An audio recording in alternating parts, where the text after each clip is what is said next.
They rise from the underbelly of the industrial city in decay. And what surface similarities there are between these kids and any kids you've encountered would vanish if you tracked them back into their home neighborhoods. The neighborhood is New York's Upper West Side, on the edge of Harlem. The kids are students at Booker T. Washington Junior High. Their test scores fail to meet most of New York City's minimum standards for education. But one teacher here is not concerned about test scores. There are a lot of very fine first-rate minds in here, but by my experience in this building, none of you have ever been taught the tools by which your mind can work easier on the information that you get from the outside world. John Gatto teaches 8th graders. Though he's been teaching in New York City schools for 28 years, he doesn't like schools, grades, or classroom tests. He's a different kind of educator. We concentrate on ideas and the structure of how people think.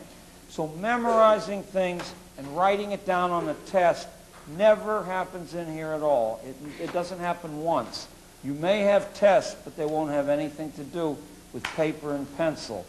And just remember, a few minutes ago I said the play Julius Caesar is one of the important works of literature in the Western world. But if you don't remember a thing about Julius Caesar, and you begin to understand how to use these tools, you will have taken a giant step forward to being a powerful, independent human being. So let's very quickly... I came as an Ivy League graduate to grace the hallways of these shabby institutions, and then I was going to pass on and make a fortune somewhere else there. What I discovered was, in spite of myself, that from the unlikeliest raw material, if I was willing to listen, there would come this sharp flash of insight that was unmistakably genius. It would only come once, maybe only once in the whole year, maybe once in a month from one kid. Why would anyone want to know that? That sounds like a dumb thing to learn, doesn't it? Why? What's the most important part of the play? If the most important part of the play isn't in the long scenes, then Shakespeare was a bum as a playwright. That was discovered by a... I'm used to, okay, read pages 1 through 3 and memorize it and do the test. He teaches you how to use hypotheses, you know, and make an analysis. He teaches us the curriculum, what we need to pass the grade. Then what he'll think that we'll need later in our lives. Now, suppose you're going to Harvard University and you got to read 3 of these plays a week. Gatto thinks a lot about the rest of their lives and how to prepare them for it. What they learn in school, he says, has little to do with life, so grades and academic tests cannot measure their ability to succeed.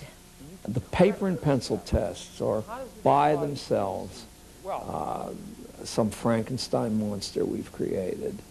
There's no complex task that will allow itself to be reduced to the particles of fill-ins or multiple choice or true-false questions. None. He looks his friend in the eye and he says, "And you too, Brutus?" This is it in Latin. I don't teach the kids that education's bad. I say that schooling's bad. Education is a personal thing. You develop your powers and your singularity to the utmost. But schooling is not education. Schooling's an attempt to write the one right way for everybody. And in that sense, it's an evil thing because there's infinite variation in humanity. Confining people in rooms and monitoring every minute of their lives in those rooms couldn't possibly fit into any definition of education that's come from any corner of the world. None. I'm going to give you each a copy of this thing. Gatto works hard finding ways to get students out of school. He teaches in the classroom because he has to. But his real curriculum is a combination of independent study, class field projects, community service, and apprenticeships. Because he says only in real-life experiences can students teach themselves and test themselves. You can't really be taught you gotta teach yourself. He can only open the door for you, and you gotta learn what you want to learn. That's how it should be. What would you personally expect to get out of studying independently? What would you be out to get for yourself? You would be your own teacher, and the curriculum would be a curriculum you write yourself. In those 37 weeks, I would try to use it to get to know what I like to study, and time to myself to know who I am and what I like to do with my future. Every great system of philosophy this world has ever known has ultimately come down to self-knowledge as the key to the good life. Self-knowledge requires large periods of privacy, time spent testing who you are and what your limits are. This can't take place while someone's filling your time with orders or tests or wonderful activities. So I'm really trying to hand them back their lives, and I'm trying to make myself available to them as a resource. All you need to do to get treated with respect by anyone in the city who's really worth spending time with is to show by your attitude that you're serious about your work. You don't have to show. Gatto is giving these 13-year-olds license to spend every Friday out of school. The student, a parent or guardian, and Gatto sign a contract that explains why the student is not in school. Raymond Jimenez is planning an independent project in commercial art. Do you have any background in art at all, or what is? I know you have some. So what is it? Background in art. Commercial art. The idea of making images and possibly making a living out of it. Well, you if you remember, last year you gave a class about the way you advertise things, and I found that interesting. So I started looking at magazines, and I think I have it pretty much down how to make images for people. I might not be an artist, but I think I can make a pretty good image. Well, I would expect that some part of the study will involve you looking into the psychology of commercial art. All right, to do independent study, the students have to agree to several conditions. Okay, look at number 3. That I will write a brief account of each independent day's work and events. I don't want a paper, I don't want a book. I basically want a little diary entry saying, here's what I tried to pull off today and whether it worked or not. The best projects are ones where 19 out of 20 things don't work because you're really putting yourself at risk. You're going for some big picture that you guess might exist, and the 20th one that scores for you makes all the other 19 worthwhile. Okay, now if you agree to those 4 conditions in the middle of the page, sign your names right now and date it. And if you don't agree, talk to me about any one of these that you don't have a question about, that you may have a question about. Okay, so how about if you just want to think about it a little more? You can take 2 or 3 sessions to think about it. One of the worst things about these schools is they don't ever give kids time, private time, to think about what they want to do. I don't know of another. I measure the success the same way you or the world would measure the success, by their performance. If someone can look me in the eye without shifting their gaze and tell me what they want and then persuade me in a convincing way, then they're certainly a good public speaker. Because of the difference in our ages, the difference in our culture. If they can move and swim like some noble fish through all environments and not be fearful or not carry a bubble of their own narrow past experience with them, then they're ready for a good, full life. Thursday and Friday are holidays. For World Monitor, I'm Ann Collier in New York City. I'm going to Cape Cod and then Pittsburgh, Pennsylvania, so if any of you want to ride along with me, hey, come ahead.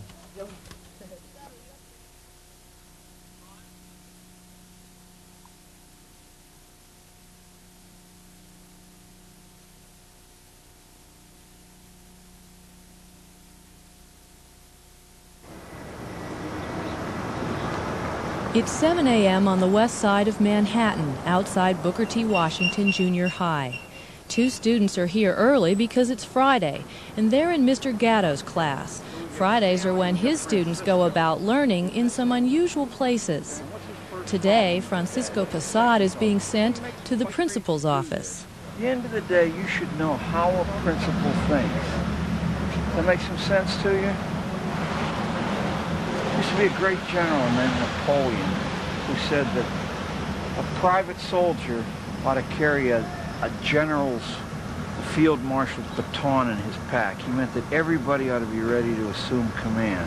But to do that, you have to know what the habits of command are. Longtime 8th grade teacher John Gatto is outside the classroom today because that's where he'd rather be. It's where he says the best teaching takes place. Right now, he's preparing Francisco for a day of apprenticeship. So keep your eyes and ears open. Lend him a willing pair of hands. Let him see that you're ready to work in exchange for what he's going to teach you. But ask questions, okay? Gatto apprentices students to professionals regularly because he says first-hand experience is the only way a student can really learn. That was about programming. Mr. Glassman's making coverages. Someone just called on the intercom. Okay, now, did you hear that buzz? The first 3 lines on the left are outside calls for the school numbers, but those are picked up by the secretary. The last line is called the principal's private line. Now, that's really big shot, right? They don't really know what the world of work is, and I don't think we've ever had a generation so remote and alienated from making the world work. I apprentice them to people who are doing real things, and I tell the people, don't be nice to the kid, tell the kid how you think. Now, how many of you have ever been in an 18-wheeler or a big tractor-trailer truck? Anyone? You have? Ron Hitchon, owner of a trucking company in Secaucus, New Jersey, has 4 apprentices from Mr. Gatto's class today. Some of our customers that we ship to are Sears Roebuck. Have you ever heard of Sears? Yes.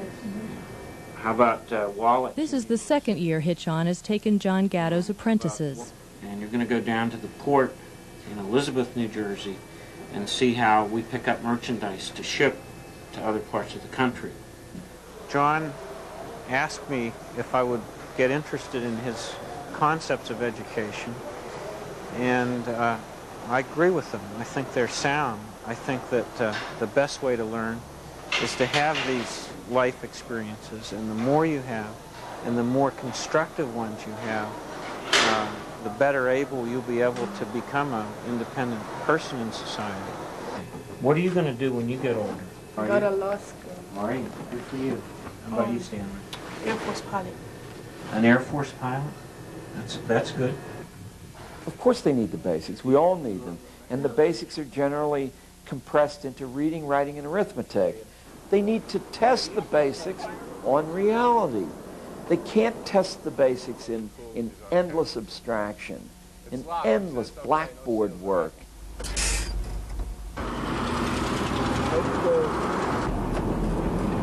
All right, ask away.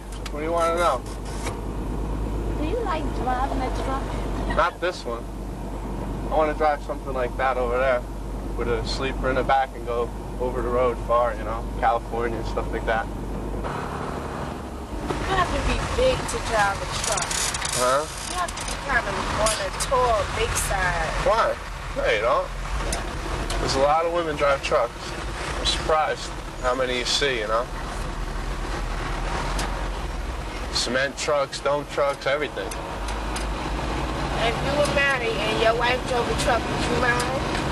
Would I marry her? Would you mind? Oh, would I mind? Yeah, why not? She's working, right? That sounds good. What are you learning about making a living? That it's not easy at all. That you have to really be out there. So you gotta know people and stuff like that. That's a whole lot.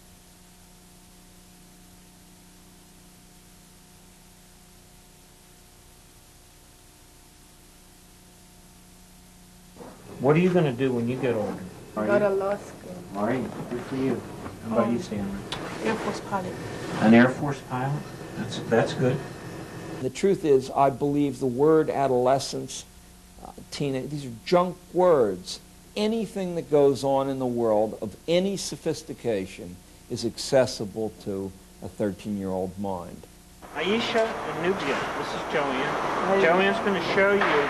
Here, these 13-year-olds are learning freight consolidation, how merchandise moves through the company's warehouse. Okay. So you go and you ask any questions you want. Okay.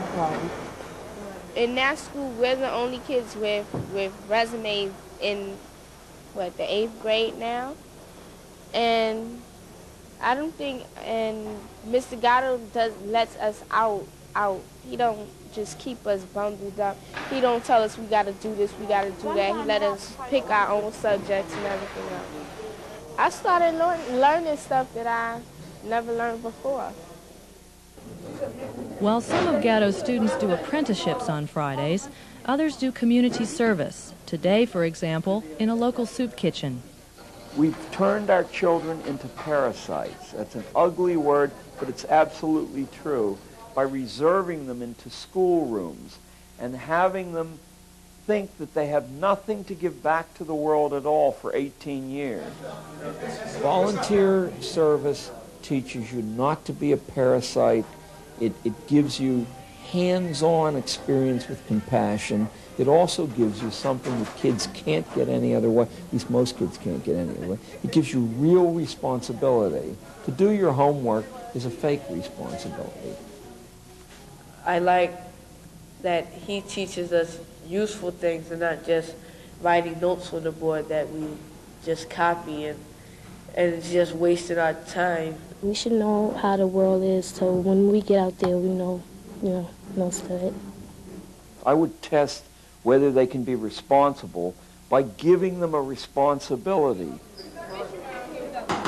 For example, running the homeless soup kitchen, which none of my kids do, and if in fact they can do that without fear, contempt, or mockery of the lives that are more unfortunate than their own, then what they've proven is that they can accept responsibility responsibly. Y'all need anything else? Doing this, Gatto says, is far more important than passing any test in a classroom. For World Monitor, I'm Ann Collier in New York City. Sit on the way.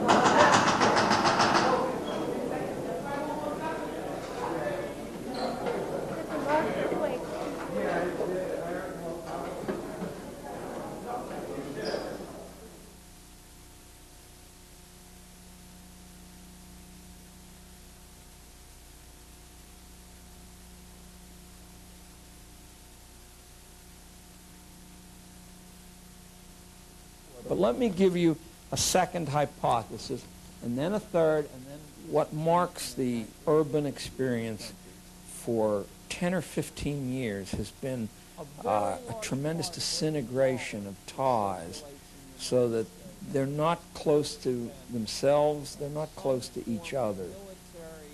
In the school that class exists in, 84% of the kids don't have two parents, and about 30% of them don't have any parents at all. They live with an aunt or a grandparent or someone else. For more than 20 years, 8th grade teacher John Gatto has been trying to compensate for what is missing in his students' lives. I came as an Ivy League graduate to grace the hallways of these shabby institutions, and then I was going to pass on and make a fortune somewhere else. Just a little. What I discovered was, in spite of myself, that from the unlikeliest raw material, if I was willing to listen, there would come this sharp flash of insight that was unmistakably genius. It would only come once, maybe only once in the whole year, maybe once in a month from one kid. Wesley Stevens might be that one kid this month. Is that your character, the Crusher, or is that someone else's character that you drew? Well, it's mine, right? Okay. But I got the shape of the body. He's one of several boys putting together a comic book company as part of the alternative curriculum Gatto uses to help students break out of what he calls the programmed environment of school. What we're aiming for, I hope, is the actual production of a comic book that can be distributed. Or you can use that one issue to get you in. I think I can get you an interview at Marvel Comics to talk about the idea. What are you working on right now in terms of... I'm working on art. I'm just like trying to find out what would really fit a comic book real good. Not just like somebody that would make everybody laugh, but, you know, make them want to read it. And, you know, like, get the Loyalty. feeling like, yeah, like they really there. Yeah. Like they in the comic book. Like, say, Crusher. Like him. Say, Like many of Gatto's students, Wesley comes from a rough neighborhood. Wesley was introduced to me because he was absent for 4 of the first 5 days. He was assigned to me, and he said, I have to testify in a murder trial. He says, I'm really worried because I'm afraid they'll come and get me or get my family, but they're always shooting somebody on the street outside, and I saw the last one. I'm going to ask you, what particular aspect of you, is this yours? Yes. When he teach, he makes, you know, teaching a way kind of fun. And when he teach, I learned some stuff. What this is a collection. Gatto teaches his students to question what they're taught in school, including the importance of grades and test scores. Many of his students score well below their grade level on standardized tests. The control mechanism that's imposed on schooling by these nationwide examinations is horrific. What school does, and it does it superbly well, is that it surveys for 12 years a kid's inclination to deviate. If the those inclinations are inscribed on the record from 1st grade through 12th grade, if those inclinations are sufficiently serious, then 3/4 or 4/5 or 9/10 of the doors in society close to that person. And if you tell people often enough that they're down here on the bell curve, they'll imprison themselves. We just talked about getting you an audience and getting you some staging area. For their independent project, these girls are planning a fashion show to be held later this year in a hospital or nursing home. So his students can work on unconventional projects like these, Gatto sometimes pulls them out of other teachers' classes, and that can be a problem. A lot of teachers, like today, some of our teachers be mad because they be like, you missing our work and you're doing all his work. John Gatto freely admits he's out to sabotage the system. This poster outside of his classroom has the message, how to de-emphasize schooling as an institution. That approach has not made him popular among some of his fellow teachers. Many people don't appreciate what he does. His philosophies are diametrically opposed to what they think educationally and what they do. As the school's principal, Jules Linden often finds himself mediating between Gatto and other teachers who are unwilling to be interviewed about their conflicts with Gatto. I love what he does. Sometimes I'm not ecstatic how he goes about doing it. See, John would like to destroy the entire system, but he really has nothing to take its place. And as bad as the system is, it's better than chaos. Well, how would that help you? Tell me. Teach me about a fashion show. If you had both. Anybody can do this. It doesn't require charisma or talent. It simply requires understanding what people need. It's like feeding somebody. Anybody can feed somebody as long as they know what food is. Or any other. It's really letting kids teach themselves. Yes, sir. Me and Victor always wanted to like establish ourselves as our own company instead of getting. These kids have gone from being people who sat waiting for my instructions to people who give themselves their own instructions. They see themselves now to some extent as independent of the school's evaluation of them and measures of their own worth, their own self-critics. I think there have been grand successes that they've earned for themselves. Wilma Amaro is what Gatto calls a grand success. Last spring, she spoke at a United Nations Youth Conference on the environment. My name is Wilma Amaro. I'm 13 years old. I live in New York City. She talked about water pollution, and she apologized for when bottles launched for a class science project washed up on a New Jersey beach. My legs are full of acid, and I drink Gatto doesn't keep records of his students' successes, but of the 3,000 students he's taught, he says about 500 have come back to see him. Among these, there are former high school valedictorians, authors, entrepreneurs, filmmakers, and New York City teachers. Thank you. Gatto says it's the less obvious accomplishments that he prizes the most. I was always pretty much independent, but I would never put on a more serious face around people. I would just always be more joking and not doing the right thing. Not to say doing the wrong thing, not doing the right thing. But I have learned to be more control of myself when I am doing independent work. Well, one time I wasn't reading so well. He told me every night. He even stuck a book out for me. It was very nice for me to read, and I understand it. It taught me like everything of reading. I learned more better.